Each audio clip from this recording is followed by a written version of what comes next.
வணக்கம். இது தமிழ் குரலின் சிறப்பு நேர்காணலில் இன்றைக்கு நம்மோடு இணைந்திருக்கிறவர் ஃபர்ஸ்ட்லைன் மீடியாவின் முதன்மை ஆசிரியர் மூத்த பத்திரிகையாளர் முனைவர் உமாபதி அவர்கள். சார் வணக்கம். சார் வணக்கம். அமித்ஷா அவர்கள் நீங்கள் சொன்னதை உடச்சே சொல்லிட்டாரு. அதிமுக தான் பெரிய கட்சி, அவங்கள ஒரு ஆள் சிஎம். எடப்பாடிங்கிற பேரை சொல்லாமல் அதிமுகலேருந்து ஒரு சிஎம் அப்படின்னு தமிழ்நாட்டில் இருக்க 3 பத்திரிகைக்கு வரிசையாக பேட்டியை கொடுத்து முடிச்சு விட்டாப்புல. அதிமுக தரப்பில் அப்படியே அமைதியாக இருக்காங்க. திடீர்னு வைகை செல்வன் வந்து மக்கள் ஏற்றுக்க மாட்டாங்கன்னு ஒரு கருத்தை சொல்கிறாரு. முடியாதுங்கிறதுல என்ன பிரச்சனை? எடப்பாடி எங்கே தான் இருக்காரு? ஏன் கருத்து சொல்ல? எடப்பாடி வீட்டில் தான் இருக்காரு. வீட்டை விட்டு எங்கேயும் போகல. வீட்டை விட்டு போக முடியாத நிலைமையில தான் இருக்கார். அவர் வேற எங்கே போவார்? சேலத்துக்கு போனாலும் பிடிச்சிடுவாங்க, இங்கே போனாலும் இதை தாண்டி எங்கேயும் போக முடியாது. அவர் இந்த 2 ஊரை தவிர எதுவும் தெரியாது. இப்போ தமிழ்நாட்டிலே எந்தெந்த ஊர் இருக்குது, என்னென்ன இருக்குன்னு இப்போ தான் சுற்றி பார்க்க போகிறார். வேறு இதில் ஏதோ ஒரு 7ஆம் தேதி ஜூலை நயன்தாரா இது ரவுண்ட்ஸ் போகிற மாதிரி போகிறார். ஸோ அந்த மாதிரி இருக்கிற நேரத்தில் என்னென்னா, இப்போ உள்ளுக்குள்ளேயே வார் நடந்துகிட்டு.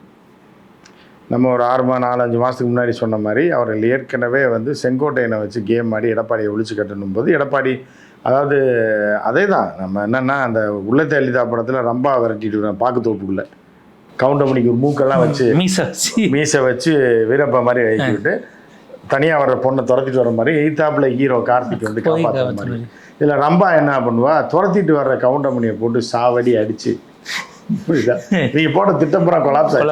உண்மையில பயந்துட்டு வருவான்னு பார்த்தா இவ போட்டு அடின்னு அடிச்சு அவனை காலி பண்ணி நெஞ்சிலே ஏறி மிதிப்பா. அது அடிச்சு தென்னம்பழ தலையில வேற கவுண்டமணி போயிடுச்சு.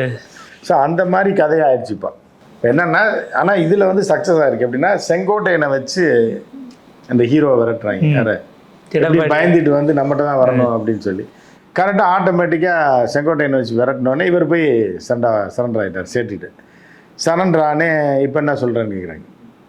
முதல்ல தனியாக இருக்கிற போது கூட்டணிக்கு வரமாட்டேன்னு சொன்னேன், இப்போ என்ன சொல்கிறேன் அப்படின்னு. இல்லை ஐயா வந்துடுறேன் சரின்னு கூப்பிட்டு போய் உட்கார வச்சு இந்த கையை தூக்குறது ஒன்று இருக்கும். அது எதுக்குன்னு தெரில. எவனா ஜிம்முக்காரன் தான் அதை அறிமுகப்படுத்திருக்கேன். தம்பிள்ஸ் தூக்குற மாதிரி தூக்குவாங்க அகில இந்திய அளவில். அப்படி தூக்குன கட்சி பூராமே நாசம்தான் என்ன. ஸோ அந்த மாதிரி என்ன பல கட்சியை சேர்த்து கையை தூக்குவாங்க, எல்லாம் ஒன்றா இருக்கும்னு சொல்லி அந்த கூட்டணி காலி ஆகிடும். ஸோ அப்படி வந்தேன்னா என்ன பண்ணாங்க, எடப்பாடியை கூட்டு வந்து உட்கார வச்சு அண்ணாமலையை உட்கார வச்சு எடப்பாடி கையை தூக்கி விட்டாங்க. தூக்கி விட்டுட்டு அன்றைக்கே எடப்பாடியாருக்கு வந்து போச்சு, முடிஞ்சு போச்சு. சரி இந்த பக்கம் இருந்தாலும் நெருக்கிறாங்க சரின்னு கூட்டணி சேர்ந்தார். அதோட இதாகி போச்சா. இப்போ வந்து எடப்பாடியார் உள்ளே வந்து ஒரு சூளுரை எடுத்திருக்காரு. அமித்ஷாவா நானான்னு பார்த்துக்கிறேன். அமித்ஷாவா அரசியலை விட்டே ஓட விடுறேன்னா இல்லையா, தமிழனா குஜராத்தியா, அமித்ஷாவா எடப்பாடியா, சேலமா இதா காந்தி நகரா சேலமா அப்படின்ற ஒரு சவாலை விட்டார். ஸோ அதே மாதிரி வந்து என்னென்னா டோல்கேட்டா பாலமா, எடப்பாடி 10 பாலம் போட்டிருக்காரு, அவர் 4 டோல்கேட்டு போட்டு வசூல் பண்ணாங்க இல்லை அதனால் யாருன்னு பார்த்துருவோன்னு சொல்லி களத்தில் இறங்கிட்டாப்புல. செங்கோட்டையனுக்கு கொடுத்த பணியை முடிச்சிட்டார். துரத்திட்டு வர சொன்னாங்க, துரத்திட்டு வந்தவொடனே டக்குன்னு அடைக்கலமானவொடனே டக்குன்னு முடிச்சிட்டாங்க இருக்காங்க. இப்போ இதில் என்னென்னா அமித்ஷாவுக்கு பழைய கடுப்பில் எப்படியா இருந்தாலும் எடப்பாடி இருக்கக்கூடாது, அரசியலை விட்டு போயிடணும். அதுக்கு என்ன பண்ணணுமோ பண்ணுங்க அப்படின்னா அவரோட அடியாட்களுக்கு உத்தரவிட்டு அரசியல் அடியாட்களுக்கு ரெடி பண்ணிட்டுருக்காங்க. இதுக்கு இடையில குறுக்க புகுந்து கோயம்புத்தூர் பார்ட்டி யார் இந்த இது ஆடுவாப்லையே, இந்த என்ன ஆட்டம் வள்ளி கும்மி பார்ட்டி என்ன பண்ணுது, உள்ளே வந்து சும்மா அதாவது வள்ளி கும்மி வந்து எப்படின்னு பார்த்தீங்கன்னா பயங்கரமான டெரர் உள்ள, அது தெரிஞ்சுங்க, சாதாரண நாள் கிடையாது. பார்க்க அப்பாவி மாதிரியும் அப்படியே குழந்த மாதிரியும் தெரியாப்புல. வள்ளி கும்மி ஆடுவார், ஒயிலாட்டம் சிலம்பம் எல்லாம். அதாவது ஏழைகளோட ஏழையா, கவுண்டர்களோட கவுண்டர்களா, ஜெயக்குமாரா எல்லா வித்தையும் ஆமா அப்ப காட்டுவாரு. ஆனா ஜெயக்குமார் கூட நீங்க வந்து துணிஞ்சு பாட்டெல்லாம் பாடுவார். அவர் அந்த அளவுக்கு போக மாட்டாப்புல. பாட்டு டான்ஸு இதெல்லாம் போடுவார், பாக்ஸிங்லாம் போடுவார். இவருக்கு அதெல்லாம் தெரியாது, வள்ளிகும்மி மட்டும் தெரியும். அதான் அந்த இனத்து மக்களோட சேர்ந்து நான் உங்களோட இருக்கேன், நம்ம சொந்தக்காரர் தான், அது மாமா மச்சான் மாதிரி தான், நம்ம மச்சான் தான் அப்படின்னு சொல்லி அங்கே போய் வள்ளிகும்மி ஆட்டம்லாம் ஆடி எப்படி நான் ஒரு நாளைக்கு சிஎம் ஆக மாட்டேன். அந்த கவுண்டர் என்ன, அவர் வந்து பெரிய கவுண்டர் மாதிரி குங்குமம் போட்டு கவுண்டர் யார், எடப்பாடியார். ஸோ அப்போ வந்து இவருக்கு இதெல்லாம் ஆட தெரியாது, பாட தெரியாது, அவங்களோட மிங்கில் ஆக மாட்டார். அதனால் என் கூட வாங்கன்னு சொல்லிட்டு இதெல்லாம் வீடியோவை அனுப்பி மக்களோட மக்களாக ஒன்றி செல்வா கூட இருக்கேன்றது காமிச்சு எப்படியாவது நீங்கள் எனக்கு பண்ணுங்கள், 2 கவுண்டரையும் தூக்குங்க. ஆக பெரிய 3 சங்கராச்சாரியா இருந்தாங்க ஒரு டைம் தெரியுமில்ல, பெரியவா ஒருத்தர், அப்புறம் வந்து ஜெயேந்திர சரஸ்வதி, அப்புறம் விஜயேந்திர சரஸ்வதி, 3 பேர் இருந்தாங்க. அதே மாதிரி கவுண்டரில் இப்போ 3 பேர் ஆகிட்டாங்க. யாருன்னா இவர் செங்கோட்டையன், அதுக்கு அடுத்து யார்? எடப்பாடியார் சிஎம்மாக இருந்தாலும் சின்ன கவுண்டர் தான் அவர், குட்டி கவுண்டர் இவர். இப்போ இந்த 3 பேர் இருக்காங்க. இது போக அண்ணாமலைன்னு ஒருத்தர், அண்ணாமலைன்னு ஒரு சைடு கவுண்டர் வேறு இருக்காங்க. ஸோ இப்படி இருக்கும்போது என்ன பண்ணுறாங்கன்னா, இங்கே வந்து நீங்கள் எனக்கு கொடுங்க, செங்கோட்டையன் வேண்டாம், அதே மாதிரி அது மாதிரி உள்ளே போகுது. இவர் உள்ளே ஆட்டிகிட்டு இருக்கார். அப்போ வந்து என்னென்னா, சிஎம் கேண்டிடேட்டாக என்னைய போடுங்கன்னு சொல்லி ஏற்கனவே வந்து இருந்த ஓபிஎஸ்ஸை வந்து டோட்டலாக சீனை விட்டு துரத்திட்டாங்க.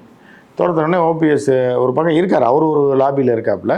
இந்த 3 பேருக்கும் போட்டி நடக்கும்போது இப்போ என்ன பண்ணுறாங்கன்னா, இப்போ தான் நம்ம நினச்சது நடக்க போகுதுன்னு இவர் அமித்ஷா வந்து சரி தூக்கிட வேண்டியதான், ஒருத்தர் சிஎம் ஆனால் நீ இல்லைன்னு நான் சொல்ல மாட்டேன்.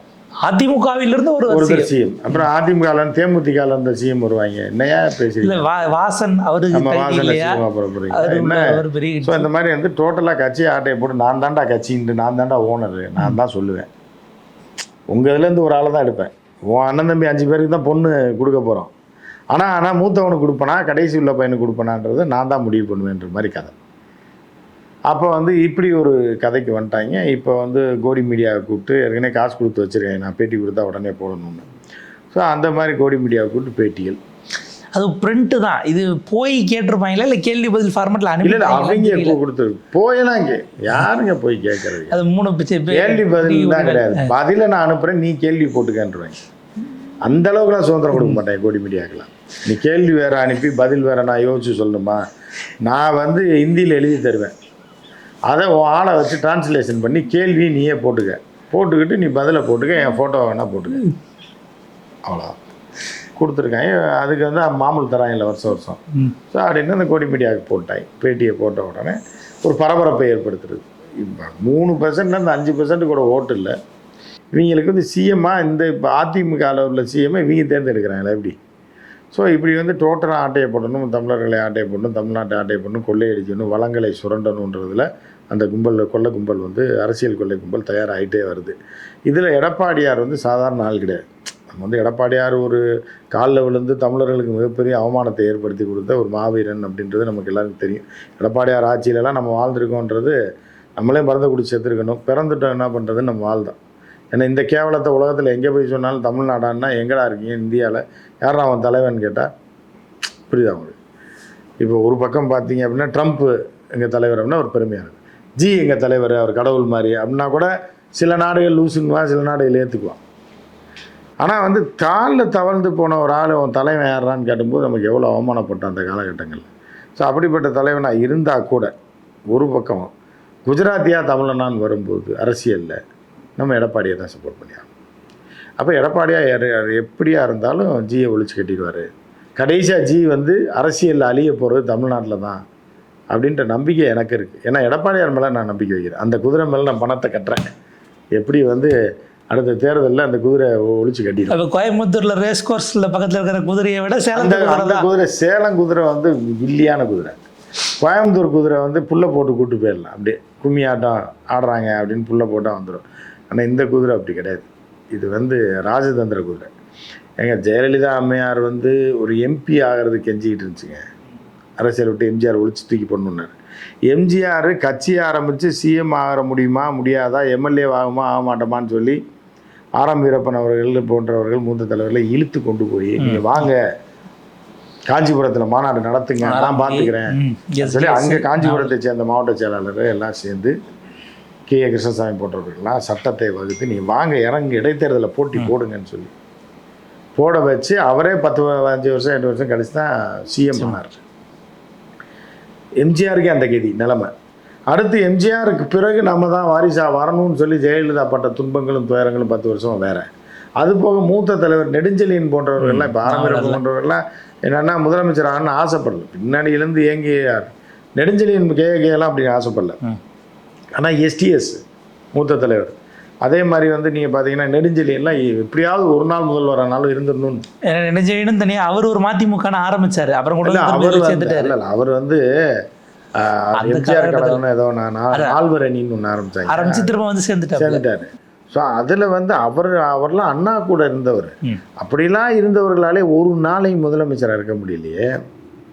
ஜெயலலிதா என்கிற ஒரு ஒரு கவர்ச்சியான ஒரு தலைவர்.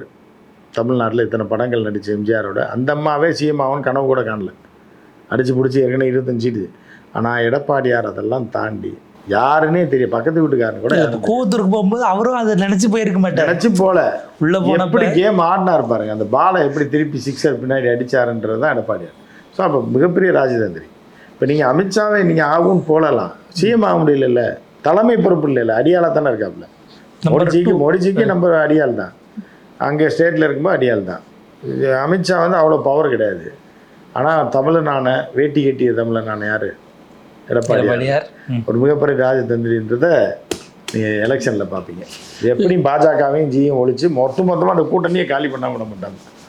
மொத்தமாக பொங்கல் வைக்க கூட்டணிக்கு பொங்கலை உள்ளே இருந்து வைப்பாரா வெளியே வந்து வைப்பாரான்றது தான் பிரச்சனை. இப்போ அவங்களும் பார்த்து தான் எடப்பாடியார் வந்து ஒரு கூர்மையான ஆயுதம்.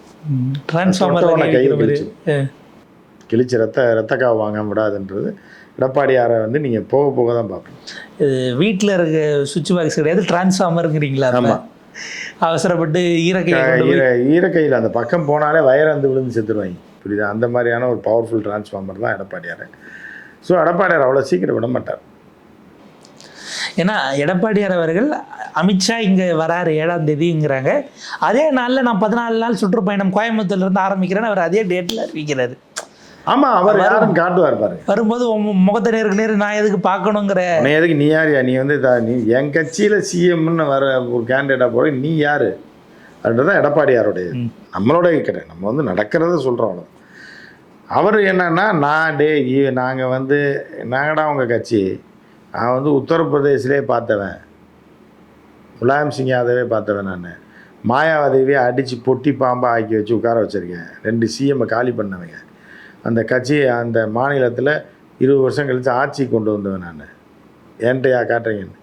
எடப்பாடியார்னா சொல்லலாம், ஐயோ நீ எல்லாம் வந்து ஹிந்தி பேசுகிறவன், பாப்கார்ன் விற்கிறவனும் பானிபூரி விற்கிறவன்ட்ட வேணால் அவன் விற்ற செல்லுமே தவிர தமிழ்நாட்டிலலாம் அவன் விற்ற செல்லாது, நீ வா பார்த்துக்கலாம், சின்ன பையங்களை வச்சு விளையாட்டு காட்டுறீ நீ அப்படின்றது எடப்பாடியாரோட கூற்று.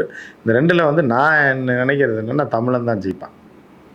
அது கடைநிலை தமிழனும் கடைநிலை இந்திக்காரன்னு மோதுனா கூட, இல்லை டாப் இந்திக்காரன்னு கடைநிலை தமிழன் போனா கூட அது வந்து காலி பண்ணி விட்டுருவேன். அதாவது இந்த எலெக்ஷனோட ஜி முடிய போகிறார். இந்த வருஷம் டிசம்பரோட ஜியை தூக்குறதுக்கு எல்லாம் பிளான், சர்வதேச அளவில் பிளான் நடந்துக்கிட்டு இருக்கு. அது தூக்குனா 75% ஜியை தூக்கிடுவாங்க, அந்த வயசை காரணம் காட்டி. அப்போயே இவரும் போயிடுவார், அமித்ஷாவும். அமித்ஷாவுக்கு கடைசி தோல்வி தமிழகமாக தான் இருக்கும். இப்போது தோல்வியை தமிழர்கள் பரிசாக அளித்து அரசியலை விட்டு அமித்ஷாவை அனுப்பி சென்ட் ஆஃப் ஃபேர்வெல் முடிச்சு இங்கேருந்தே அனுப்புவாங்க. அதுக்கப்புறம் ஜென்மத்துக்கும் தென் மாநிலம் பக்கம் அமித்ஷா கேரளா, தமிழ்நாடு, ஆந்திரா, கர்நாடகா 4 ஸ்டேட்டுக்கு வர மாட்டாங்க. ஆந்திரா இதில் குஜராத்தில் செட்டில் ஆயிடுவாங்க. இல்லைன்னா கொஞ்ச நாள் அப்படியே குஜராத்தில் இருக்க மாதிரி மகன் வீட்டுக்கு போகிறேன், அங்கே போகிறேன்னு ஆள் எங்கடா இங்கே இருப்பார் அங்கே இருப்பார் டப்புன்னு ஃபாரின் போயிடுவாங்க. இதுதான் நடக்கும். மகன் தான் இப்போ ஐசிசிக்கு தலைவர் ஆகிட்டார்ல, அவர் இருப்பார், அவர் கூட வெளிநாடுகளில் போய் அந்த காசுகளை போட்டுக்கிட்டாச்சு. இதுதான் நடக்கும். அமித்ஷாவால் தமிழ்நாட்டில் ஜெயிக்க முடியாது, எடப்பாடியாரே ஜெயிக்க முடியாது. உங்கள் நேரத்துக்கு கருத்துக்களுக்கு நன்றி சார். நன்றி.